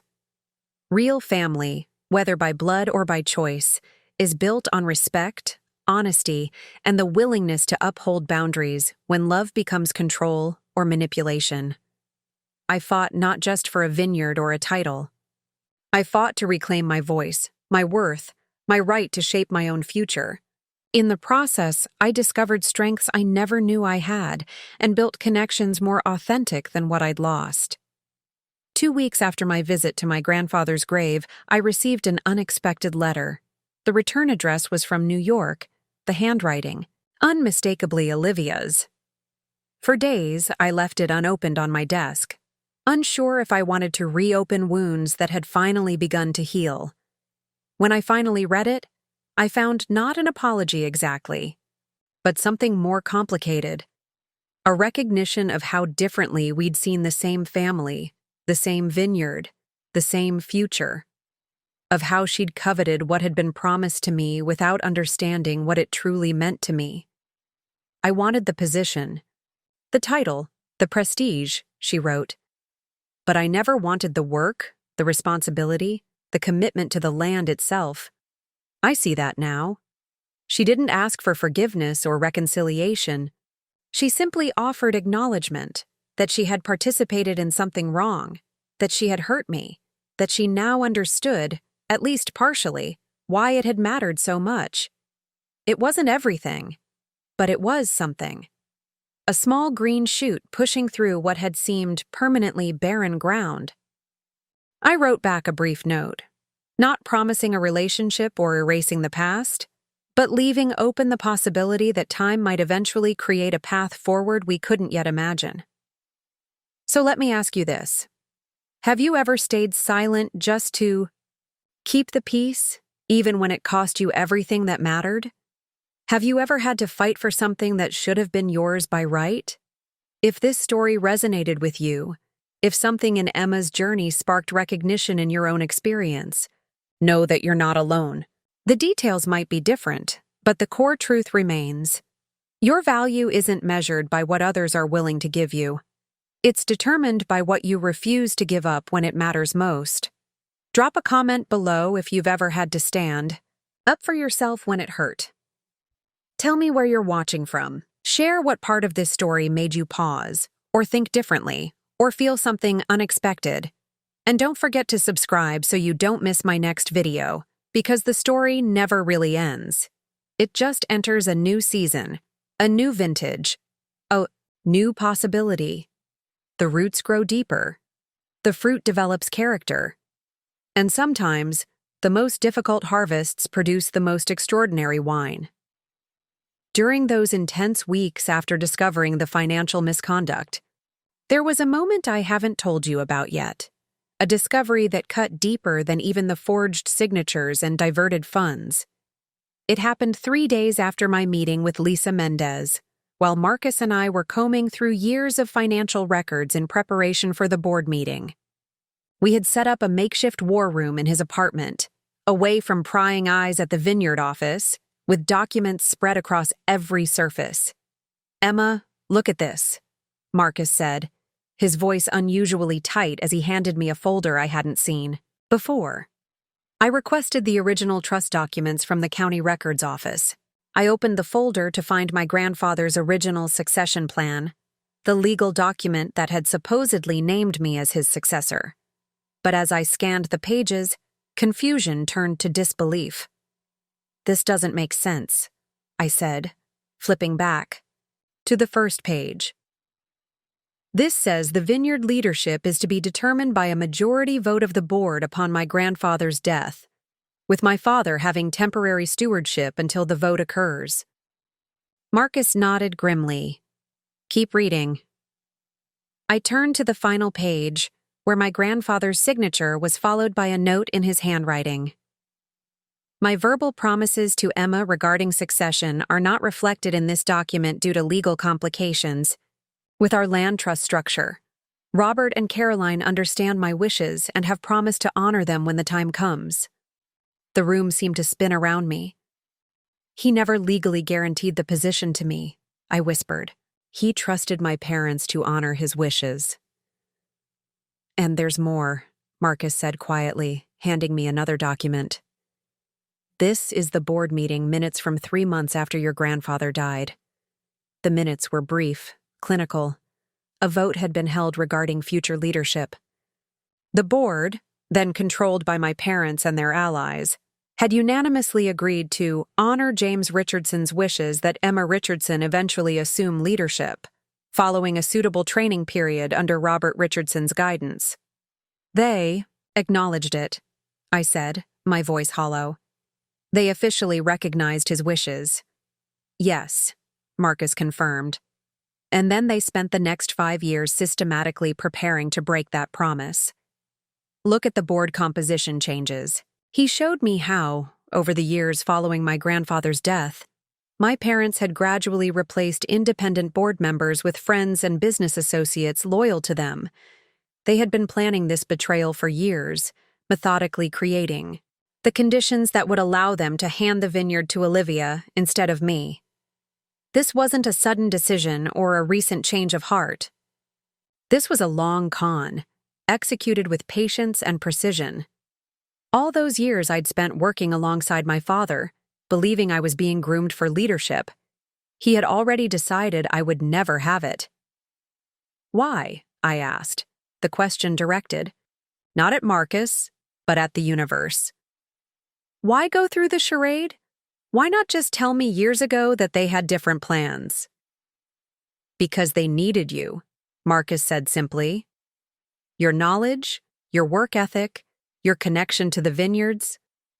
Look at the production records during this period. The data told a clear story. Under my management, wine quality had improved, production efficiency had increased, and our reputation among critics had soared. I had been the engine driving the vineyard's renaissance, all while my parents were planning to hand the fruits of my labor to Olivia. I sat back in my chair, a strange calm settling over me. This wasn't just business anymore. This wasn't even just family dysfunction. This was calculated betrayal spanning years. They used me, I said, the words falling like stones in the quiet room. All this time they used me. Marcus didn't offer hollow reassurances. He simply sat with me in that moment, allowing the full weight of the revelation to settle. When I finally spoke again, my voice was steady. We need to find out who else knew. Who else was part of this?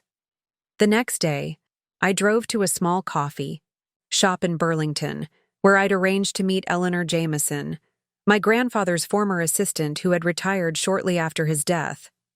Eleanor had always been kind to me, a grandmotherly figure who remembered birthdays and asked about my dreams. She was already seated when I arrived, her silver hair neatly styled, hands wrapped around a mug of tea. Her smile faded when she saw my expression. You know? She said simply. It wasn't a question. I slid into the seat across from her. How long have you known? Eleanor sighed, setting down her mug. Since before your grandfather died. I overheard a conversation between your parents shortly after his cancer diagnosis. They were already discussing how to manage the succession situation, as they called it. And you never told me, I said, trying to keep the accusation from my voice. I told James, she replied, meeting my eyes directly. He confronted them. They denied everything, of course, promised him they would honor his wishes. That's why he added that handwritten note to the trust documents. He knew there was a risk they would betray him. I struggled to process this. Then why didn't he change the legal structure? Force their hands? The land trust complications were real, Eleanor explained. Changing the succession structure would have triggered tax implications that could have forced a partial sale of the vineyard. He couldn't risk that. She reached across the table, her weathered hand covering mine. He thought leaving that note would be enough, that they wouldn't dare go against his explicitly stated wishes, that their promise to him would hold them accountable. He trusted them too much. Or he underestimated their capacity for deception, I said quietly. Eleanor nodded sadly. After he died, I stayed on long enough to see which way the wind was blowing. When I realized they were going to break their promise, I tried to warn you, but subtly. Do you remember? I cast my mind back, trying to recall any conversations that might have contained warnings. "The day you retired," I said suddenly, "you told me to keep copies of everything, to document my contributions, to build relationships with the board independently of my parents." "Yes." She smiled faintly. "I couldn't be explicit. They had me sign a confidentiality agreement as part of my retirement package. But I tried to prepare you, in my way." We talked for another hour, Eleanor filling in gaps in my understanding, confirming suspicions, occasionally correcting misconceptions. By the time we parted, I had a clearer picture than ever of the web of deception my parents had woven around me. "What will you do now?" Eleanor asked as we stood to leave. I thought about the board meeting scheduled for the end of the week, about the evidence we had compiled, about the years of manipulation finally exposed. "What my grandfather always taught me to do," I answered. "Stand for what's true, even when it's difficult, especially when it's difficult." Eleanor's eyes were bright with unshed tears as she hugged me goodbye. "He would be so proud of you, Emma, not just for fighting back, but for doing it with integrity." As I drove back to the vineyard, a strange lightness filled me despite the weight of everything I'd learned. The full truth, however painful, had a clarifying effect. The path forward was clearer than ever. My parents hadn't just betrayed me once at that birthday announcement. They had betrayed me every day for years, with every false encouragement, every pretense of grooming me for leadership, every promise they never intended to keep. This knowledge didn't weaken my resolve. It strengthened it. Because now I understood this wasn't just about reclaiming what was rightfully mine. It was about exposing a pattern of deception that had corrupted my grandfather's legacy from the moment he was gone. The truth deserved to be heard, and I would make sure it was. With just 3 days remaining until the board meeting, I found myself facing a new challenge. Word had somehow leaked about my investigation, and my parents had begun a counteroffensive. Calls were being made. Narratives were being shaped. I was being painted as an ungrateful daughter, unable to accept change, willing to damage the family business out of spite. That morning, I arrived at the vineyard to find Francis Weber, our head winemaker for over 20 years, waiting anxiously outside my office. Francis had been my mentor, the man who had patiently taught me every aspect of winemaking since I was a teenager. His weathered face looked unusually troubled. "Your father called an emergency staff meeting yesterday evening," he said without preamble once we were inside with the door closed. "After you'd left for the day." My stomach tightened. "What happened?" Francis ran a hand through his silver hair. "He told everyone the vineyard is facing a period of turbulence due to internal disagreements. Said there might be changes coming, that people should prepare for possible restructuring." "He's threatening their jobs," I said, understanding immediately. "Trying to turn the staff against me." Francis nodded grimly. "Not explicitly, but the message was clear. Anyone who aligns with you might find themselves on the wrong side of the coming changes." I sank into my chair, feeling the weight of this new tactic. The vineyard staff wasn't just a workforce. They were people I'd known most of my life, people whose families depended on their jobs here. My father knew exactly where to apply pressure. "How bad is it?" I asked quietly. Francis hesitated, choosing his words carefully. "People are scared, Emma, confused. Most of them don't know the details of what's happening, just that there's a conflict between you and your family. And they assume I'm the problem," I said flatly. "Some do," he admitted. "But not everyone." He leaned forward, voice dropping. "That's actually why I'm here. There are people who want to help you. People who remember your grandfather's wishes, who see what you've done for this place, who believe in your vision for the vineyard." "Who?" I asked, a small flame of hope flickering to life. "Me, for one," Francis said firmly. "I was there when James made your parents promise you would lead after Robert. I heard it with my own ears." I stared at him, stunned. "You never told me." "I thought I didn't need to," he replied simply. I thought they would honor their word. Who else? I asked. Martha in accounting. She's been tracking the financial irregularities for years, keeping her own records. She was afraid to come forward, but she's willing to now. Francis continued, counting off on his fingers. Eduardo and his vineyard team. They know you're the only Richardson who understands the land like your grandfather did. Sophia in the lab, who remembers how Olivia referred to soil testing as playing in the dirt, about half the production team. Each name he mentioned felt like a small piece of armor being fitted over my heart. They're willing to speak up? I asked, hardly daring to believe it.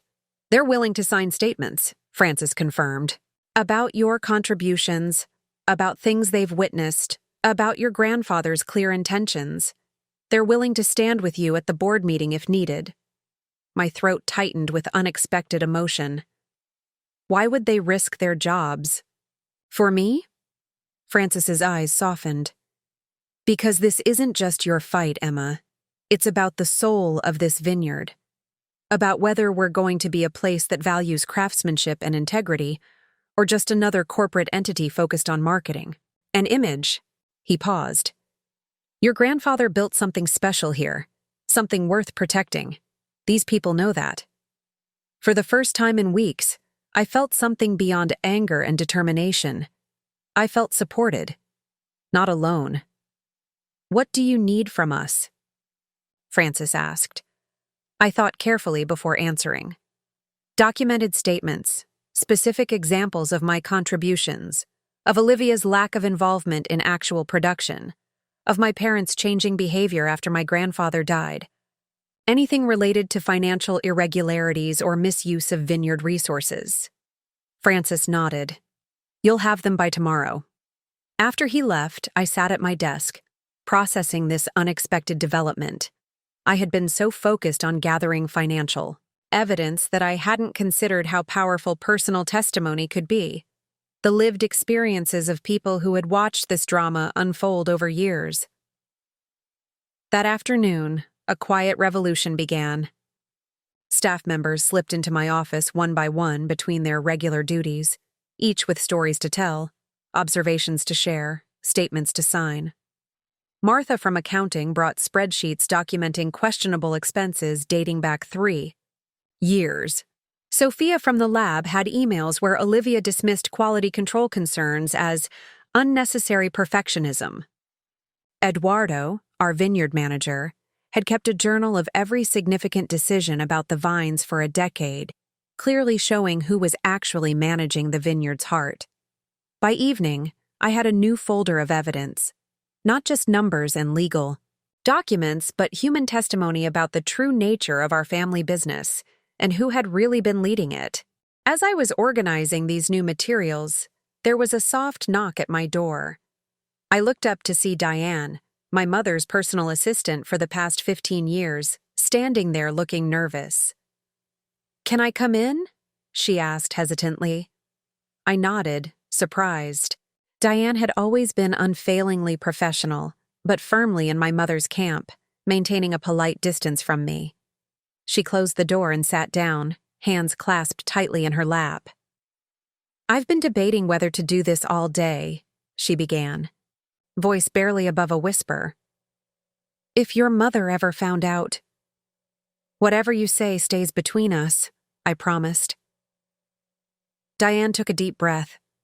2 years ago, I was scheduling your mother's appointments when she asked me to block off a meeting with Lisa Mendez. She told me to label it succession planning discussion in her calendar. I felt a chill. This would have been 3 years after my grandfather's death, long before any official changes were announced. "I didn't think much of it at the time," Diane continued, "but afterward, your mother was unusually agitated. She asked me to copy some documents and then lock the originals in her personal safe rather than the company files." "What kind of documents?" I asked, my mouth suddenly dry. "Draft agreements showing how the vineyard would be restructured for Olivia to take over, proposed timelines, marketing plans for the transition." Diane's eyes met mine. They were dated nearly 3 years ago, Emma. This has been in motion for a long time. I struggled to keep my expression neutral. Do you have copies of these documents? She shook her head. No, but... She reached into her handbag and withdrew a small notebook. I keep records of everything I do for your mother. Dates, times, who was present at meetings, key points discussed. It's how I stay organized. She placed the notebook on my desk. I need this back before she notices it's missing, but you can photograph whatever pages you need. I leafed through the notebook, finding entries that confirmed what Eleanor had told me. This had been a carefully orchestrated plan, years in the making. Why are you showing me this? I asked quietly. Diane hesitated. I've worked for your mother for 15 years. I've typed her emails, scheduled her meetings, heard her phone calls. I know things about how this family operates that... She shook her head. Your grandfather was different. He treated everyone with respect. The vineyard workers, the office, staff, everyone. When he said something, you could trust it. She stood to leave, then paused at the door. I'm retiring next year. I've already given notice. I don't need this job badly enough to watch them erase everything your grandfather built, or everything you've contributed. After she left, I carefully photographed each relevant page of the notebook before placing it back in an envelope for her to retrieve discreetly the next morning. That night, as I sat at my kitchen table with Marcus, reviewing our now substantial body of evidence, I felt a strange, new emotion cutting through the hurt and anger. Gratitude. For every person who had chosen truth over comfort, integrity over security. I never expected this, I admitted to Marcus. I thought I was fighting this battle alone. He reached across the table, covering my hand with his. You built relationships with these people through years of working alongside them, respecting them, valuing their contributions. Your parents and Olivia never did. I nodded slowly. They saw the vineyard as an asset they owned. They never understood it's really a community. Exactly, Marcus agreed. And communities protect their own. As I went to bed that night, I realized that while my biological family had betrayed me, I had another kind of family at the vineyard, one built on shared values, mutual respect, and a common purpose. And they were standing with me. The balance had shifted. My parents had wealth, legal authority, and the power of ownership on their side. But I had something potentially more powerful. The collective voice of the people who made Richardson Vineyards. What it was, day in and day out. Tomorrow, we would finalize our strategy. The day after, we would present our case to the board, and for the first time, I truly believed we could win. The evening before the board meeting held a strange, suspended quality, like the heavy stillness before a storm. I had done everything possible to prepare. The evidence was organized, the statements collected, the strategy mapped out. Now all that remained was the waiting. I sat on my cottage porch as twilight descended over the vineyard, watching darkness slowly claim the rows of vines that stretched toward the mountains. A glass of our reserve Cabernet Franc, my grandfather's favorite, sat untouched on the small table beside me. The sound of tires on gravel broke the silence. Headlights swept across the yard as a car I didn't recognize pulled up. For a moment, I tensed, wondering if my parents had come for one last attempt at manipulation. But when the driver's door opened, it was Olivia who stepped out. My sister stood uncertainly by her car, as if debating whether to approach. In the dim porch light, she looked smaller somehow, less certain than the polished, confident woman who had accepted the CEO position with such practiced humility. "Can we talk?" she called, making no move to come closer without invitation. I hesitated, then nodded. "Come up." She climbed the porch steps slowly, taking the chair across from me with visible reluctance. For a long moment, we sat in silence, two sisters who had grown up in the same house but somehow ended up in different worlds. "Nice car," I said finally, nodding toward the gleaming luxury SUV in my driveway. "New?" Olivia shifted uncomfortably. Company car, part of the CEO package. Ah. I let the silence stretch between us again, refusing to make this easy for her. You're really going through with it, she said at last. The board meeting tomorrow. Yes. They're saying you have evidence of financial misconduct, that you're accusing us, of fraud. Her voice held a note of disbelief, as if the very idea was absurd. I have the evidence, I confirmed, and I'll present it tomorrow. Olivia leaned forward, her expression earnest. Emma, can't we talk about this? Find some compromise before this gets even uglier? This is going to damage the vineyard's reputation, hurt our business relationships. Is that really what you want? I studied my sister's face in the fading light, trying to discern her motivation.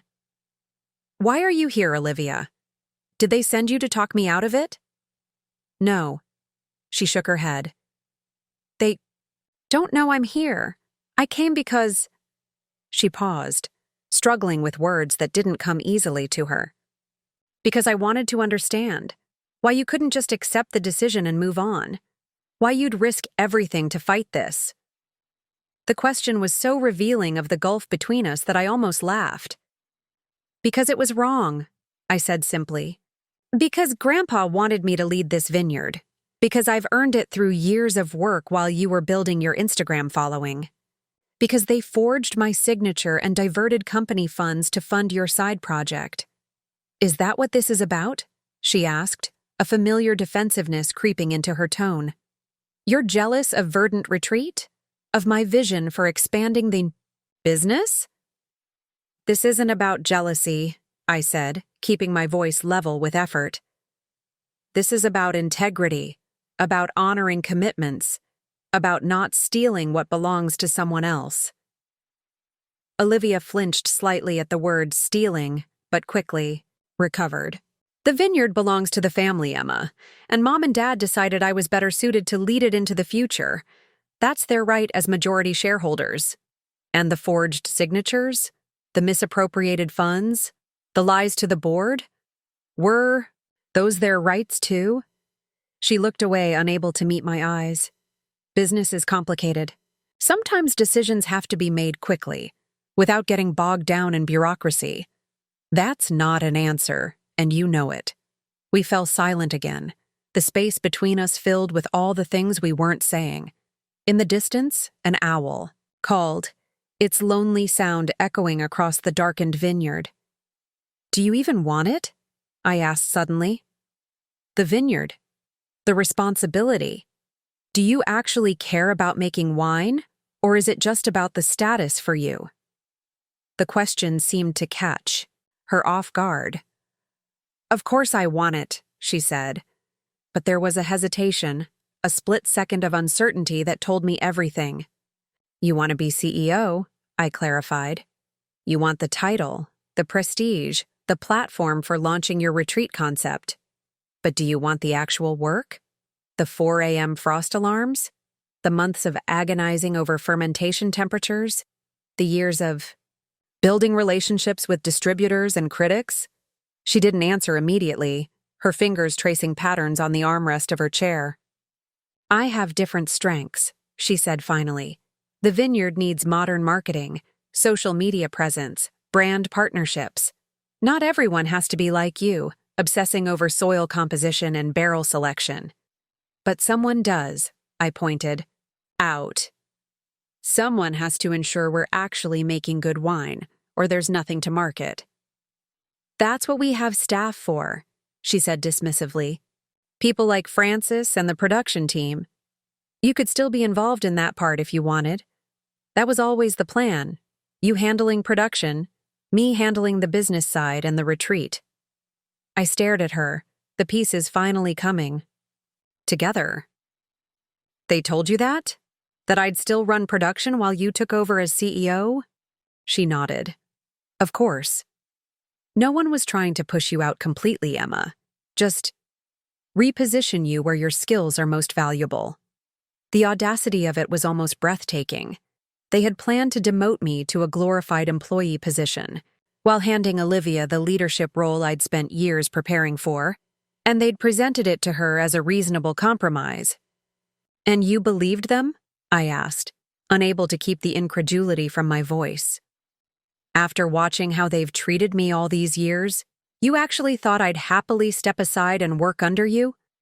Olivia's expression hardened. "I thought you'd be professional enough to do what's best for the vineyard."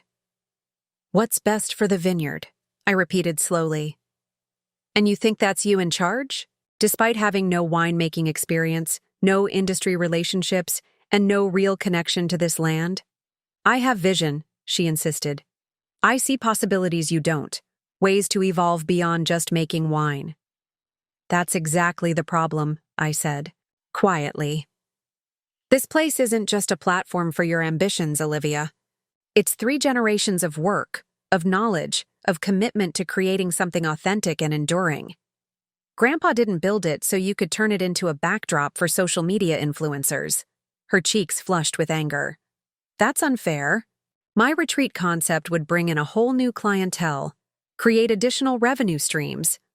While using vineyard resources, reputation, and funds," I cut in.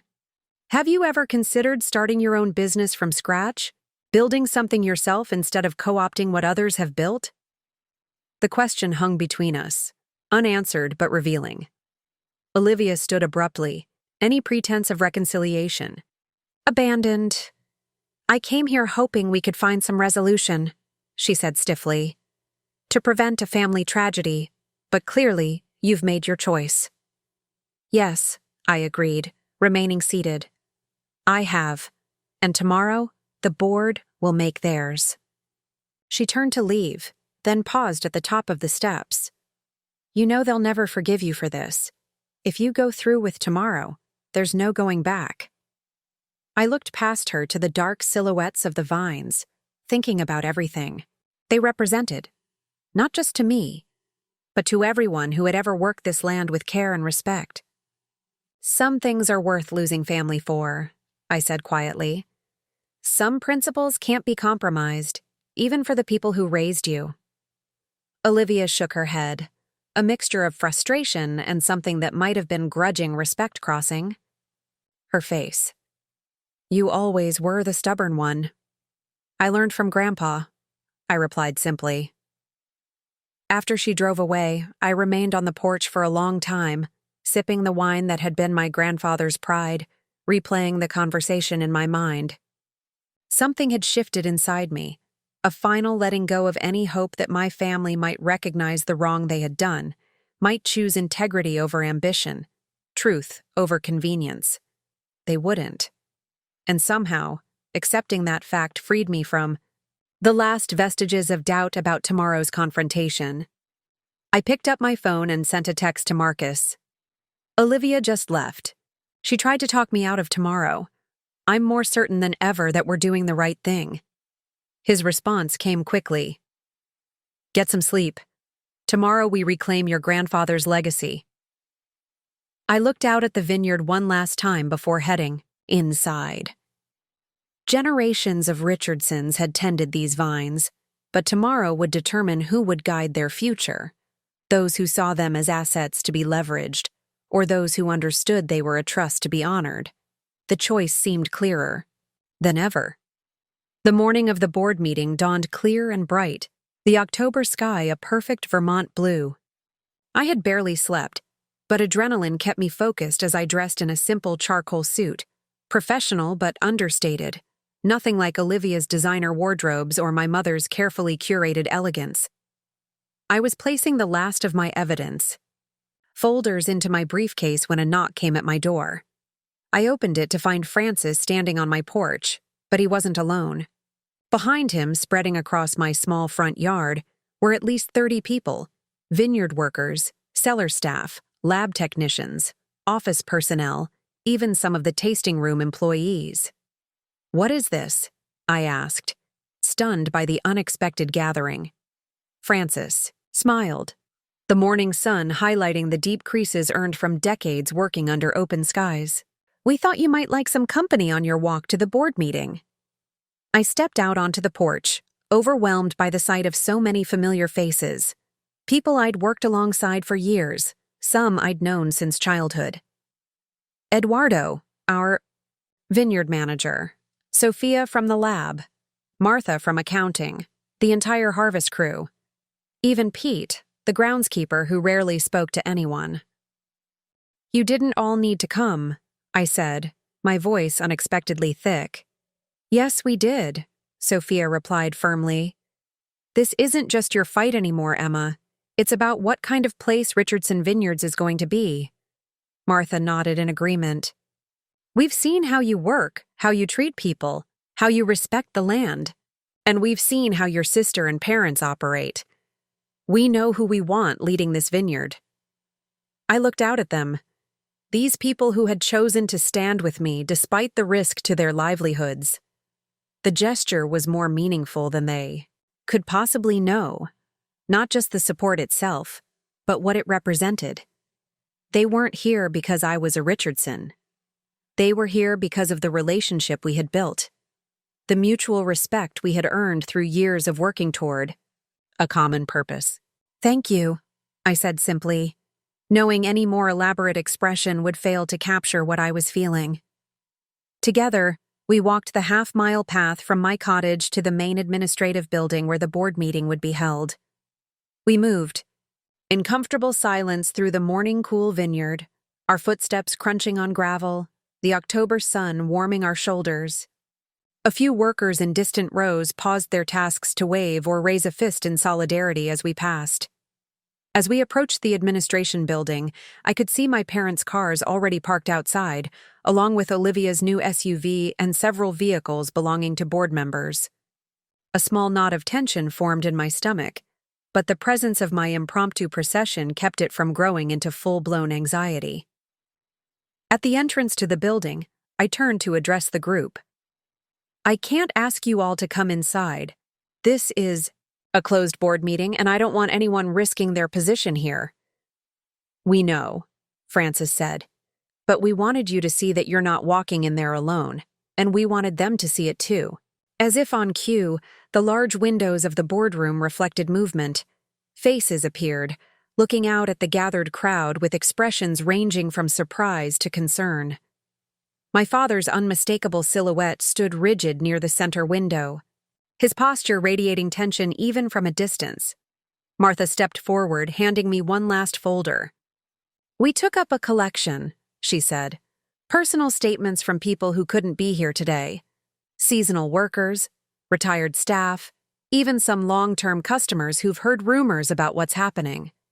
Everyone who cares about this place and what it stands for." I accepted the folder, adding it to my briefcase with care. "Thank you all," I said again, looking around at the faces of people who had chosen principle over expediency, truth over comfortable silence. Whatever happens in there today, I won't forget this. With a deep breath, I turned and walked the remaining distance to the entrance alone, though I could feel the collective support of the group at my back. As I reached for the door handle, I glanced over my shoulder one last time. They remained there, standing quietly but resolutely in the morning sun, a living reminder of what Richardson Vineyards truly was. Not just land and buildings and balance sheets, but a community of people bound together by shared purpose and mutual respect.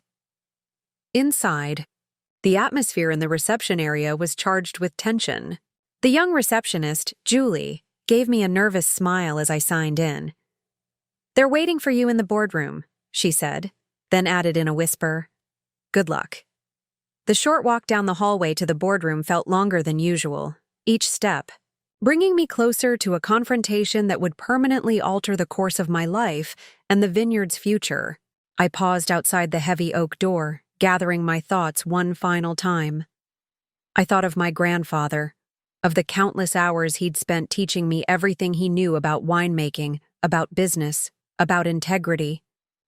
I thought of his weathered hands showing me how to prune a vine, his patient voice explaining fermentation chemistry, his quiet insistence that quality was never to be compromised. "The easy path isn't always the right one, Emma," he'd told me once. Sometimes you have to stand alone for what matters. Except I wasn't standing alone. Not anymore. With that thought firmly in mind, I opened the door and stepped into the boardroom. The long oak table was fully occupied. My parents at one end, Olivia beside them, the 8 board members arranged. On either side. Walter Simmons, as the senior board member, sat at the far end. Marcus was already seated near Walter, a reassuring presence amid so many uncertain allies. All conversation ceased the moment I entered. My father's expression was stone. My mother's carefully composed into neutral pleasantness that didn't reach. Her eyes.